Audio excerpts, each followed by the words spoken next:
মানুষ বড় অভিমানী প্রাণী। সে চায় তার মন খারাপ হলে প্রিয় মানুষটাকে না বললেই সে বুঝে ফেলুক। ফোন করে খানিক ম্লান গলায় হ্যালো বলতেই ওপারের মানুষটা বলুক, তোমার মন খারাপ? তার এলোমেলো চুল খানিকটা লাল চোখ দেখে বলুক, তোমার ঘুম হয়নি রাতে? দুঃস্বপ্ন দেখেছো? টেনশন করছে কিছু নিয়ে?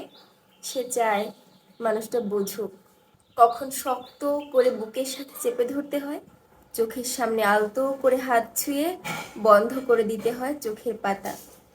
সে চায় মানুষটা বুঝুক কখন হাতের মুঠে হাত রাখতে হয়, ফিসফিসিয়ে বলতে হয় আমি তো আছি, তবে মন খারাপ কেন? সে চায় মাঝরাত্রিরে সে টের পাক পাশের মানুষটা তার মাথার নিচে সরে যাওয়া বালিশটা ঠিক করে দিচ্ছে। শেষ রাতে যখন খানিকটা হিম নামে তখন জড়িয়ে নিচ্ছে ওম চাদরে।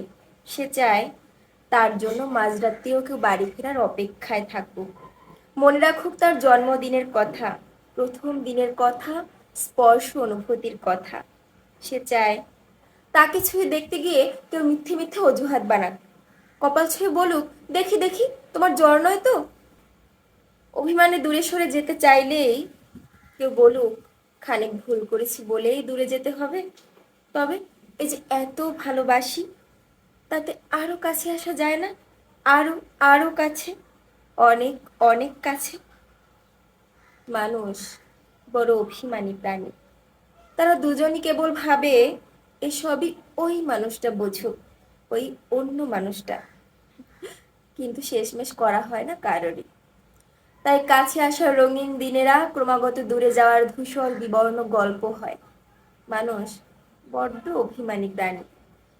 অভিমানী সে ক্রমশই দূরে চলে যায় আর বুকে পুষে রাখে এক সমুদ্র আক্ষেপ। মানুষ বড় অভিমানী প্রাণী।